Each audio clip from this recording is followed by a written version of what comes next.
Ақпарат аламанында күн сайын жанкештілік танытатын журналистер Қордай ауданында да жетерлік. Аймақтың әр ауылынан әр жылдары түлеп ұшқан тілшілер бүгінде түрлі қызметте жемісті еңбек етіп жүр. Арысы республикалық арналарға жетекшілік өтсе, бірі отандық киноиндустрияның дамуына үлес қосады. Тағы бірі өңірдің сан жылдық журналистика мектебін үзбей жалғап келеді. Кәсіби мереке қарсаңында Қордай телеарнасы дайындаған сюжетке назар аударыңыз. Қордайдан шыққан қалам иелерінің әрқайсысы қызметін әр кезеңде бастағанымен барлығының таңдаған жолы бір, арқалаған аманаты ұқсас. Туған жердің атын абыроймен танытқан олардың мамандықтағы әр жетістігі кейінгіге үлгі.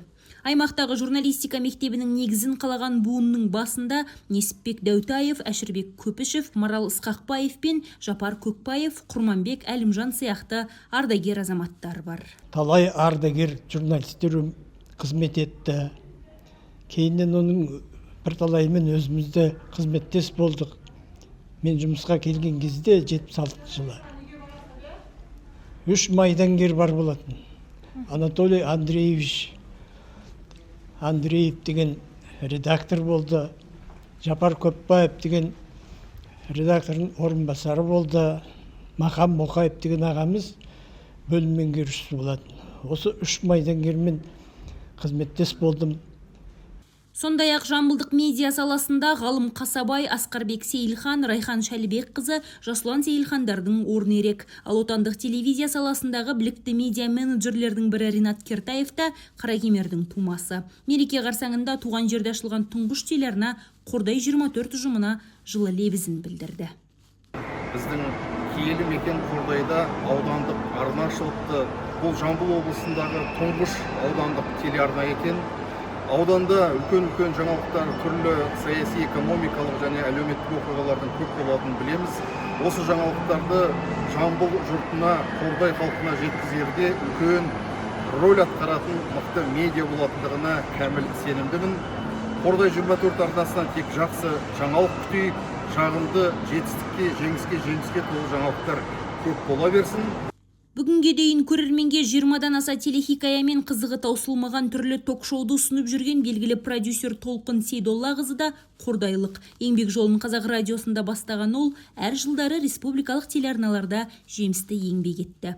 Бүгінде түсірілім алаңындағы қым-қуыт тірлікке қарамастан туған топырақтағы әріптестерге құттықтау сәлемін жолдады.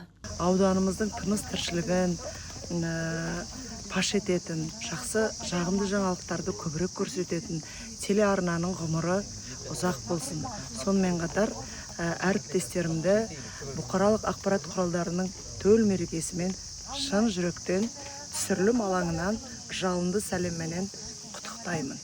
Ауданда аты шыққан абыройы биік азаматтар жетерлік. Журналистикада жүрмесе де отандық бақ өкілдерімен байланысы бұзылмаған белгілі ғалым Қуантар Әлиханов Қордайдың тумасы. Аймақтан түлеп ұшқан ол бүгінде Қазақстан Республикасы президентінің жанындағы ұлттық ғылым академиясында басқарушы директор. Болашақ пен Польшада білім алып, отандық ғылымға сіңірген үлес үшін түрлі мемлекеттік марапаттарға ие болған ол аудандағы Ақжолтай Ақпарға әппақ ниетін жолдады.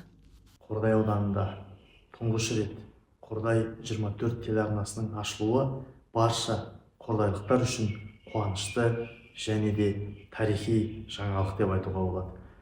Өңірде болып жатқан игі өзгерістерді, маңызды жаңалықтарды жедел әрі шынайы жеткізетін ақпарат құралының болуы ауданымыздың қарқынды дамуының көрінісі деп айтуға болады.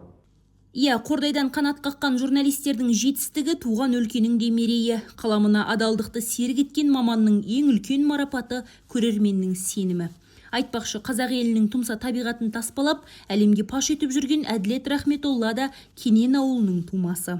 Арна ұжымы ақпарат айдынында абыроймен еңбек етіп жүрген барша әріптесті кәсіби мерекемен құттықтайды.